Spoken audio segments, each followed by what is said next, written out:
Hello, welcome to this lecture series on electronic properties of materials. This is lecture number 10. In this lecture, I am going to discuss about success of Drude model. See, so far we have discussed about the electrical conductivity and thermal conductivity of metals using the classical free electron theory proposed by Drude, also called Drude model. Okay, and we derived the expression for electrical conductivity of metals. We also derived the expression for thermal conductivity of metals. Okay, now I am going to discuss some of the success of this Drude model. Right? Yes. The first one is that Drude model satisfy Weidemann-Franz law. You know very well what is Weidemann-Franz law. The thermal conductivity, or especially electronic contribution to thermal conductivity to the electrical conductivity of the material both measured at same temperature T. Okay, so divided by T, and this value is predicted as a constant. Thermal conductivity by electrical conductivity divided by the temperature at which these two are measured. Okay, actually we should measure both these quantity at the same temperature and put that temperature here. This ratio should be a constant. This is what we call as Weidemann-Franz law. Now you know very well the expression for electrical conductivity. This is a Drude's expression or Drude equation for electrical conductivity, which is nothing but NF into E square tau by M. And what is the Drude expression for thermal conductivity? K is equal to 1 by 3 average of the square velocity of the electron into tau into CV electronic, that is electronic contribution to specific heat capacity at constant volume for NF electrons. Clear? And you know very well this CV electronic is nothing but 3 by 2 NF into KB, right? So this is the expression for K. You can cancel this 3 and this 3, so you will get you can also write this as 1 by 2, right, into average of the square velocity into tau into NF into KB. This is the expression for K. Now I'll substitute this K and sigma, right, in this expression. So in the place of K I'll put this value. K is equal to, so K by sigma into T equal to 1 by 2 this quantity K value divided by sigma value. Sigma formula is this into temperature. Okay, and this is a constant. How? Let me continue here. See here, I'll keep this off as such. Okay, see this tau and this tau cancel, this NF and this NF cancels. So in the denominator we have E square into T by M is there, that M will go to the numerator. So you'll get half into M into average of the square velocity into KB by E square into tau. Clear? And you know very well from kinetic theory equation, half mv square is 3 by 2 kBt. So I replace this half mv square and I put 3 by 2 kBt here. Into this kb I'll keep it as such by E square into T. Now this T cancel. So what we get is 3 by 2 into kb by E the whole square. Okay, what is kb? Kb is Boltzmann constant. What is E? E is nothing but the charge of the charge carrier. Okay, in the case of electron, since we are talking about metals, in metals the electrons are charge carrier according to Drude. Therefore the charge of the electron is 1.602 10 power minus 19 coulomb. It's a constant. KB value is a constant.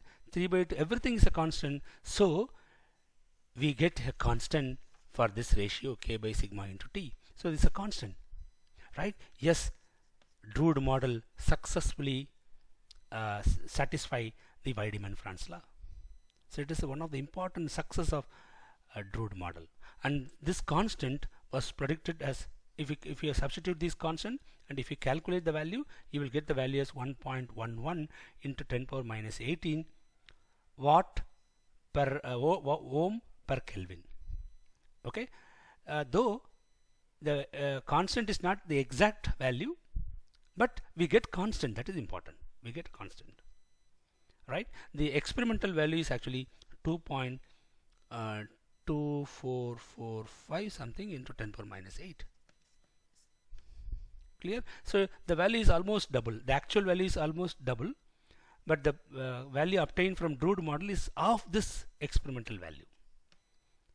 Okay. Anyway, Drude model satisfy the Weidemann-Franz law, which is an experimental one.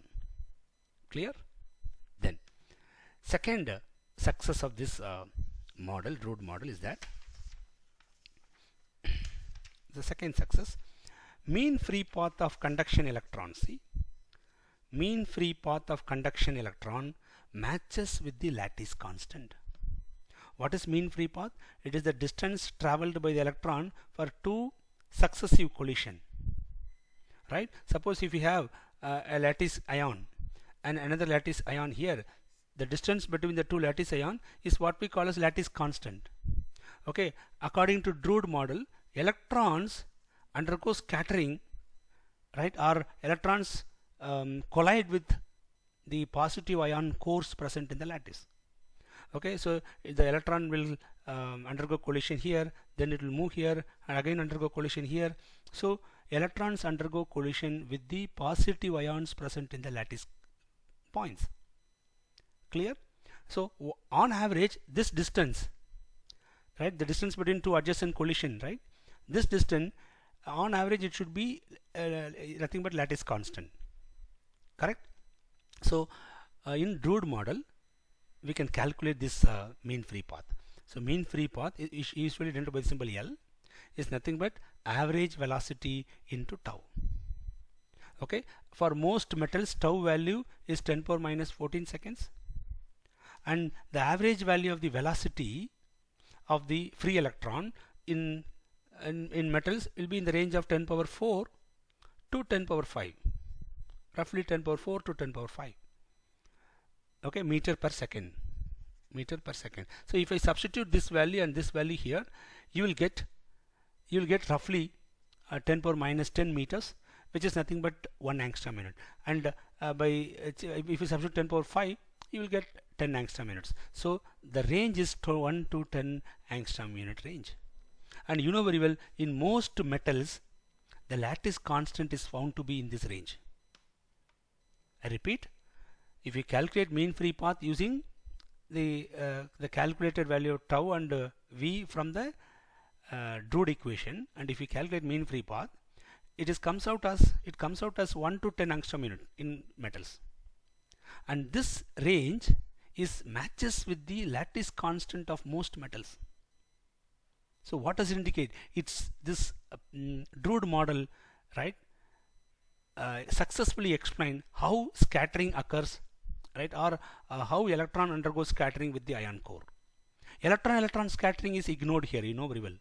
Only electron positive ion scattering is considered. Yes, that is correct according to this model. Clear? Then third important point is that success of the Drude model is that Drude model predicts the Ohm's law. How? You know very well, current density J is equal to conductivity of the material into the applied electric field strength. What is current density? Current density is nothing but current per unit area of cross section. I is nothing but current, A is area of cross section. So current per unit area of cross section is nothing but current density. And from Drude expression, the electrical expression for electrical conductivity is Nf into E square into tau by m. This is the expression for electrical conductivity. What is electric field strength? Voltage applied per unit length, V by L. Voltage applied per unit length is nothing but electric field strength. Clear? So if I equate this, right, or I'll bring this A to the right hand side. So I is equal to Nf into E square tau into A by m into L, and I'll keep this V separately. Now listen, if I take this quantity as 1 by R, what is that? Nf into E square into tau into A by m into L. If I take this quantity as 1 by R, because it's a constant, It is a constant, right? And that is nothing but reciprocal of the resistance, or R is equal to m into L by n of into E square into tau into A, right? And you will get, if I replace this by 1 by R, you will get the macroscopic equation, the Ohm's law equation. I is equal to V by R. So Drude model clearly predicts the Ohm's law. Okay, this is another success of the model. Clear? Yeah. So these are all the few successes of Drude model. Okay. I stop here.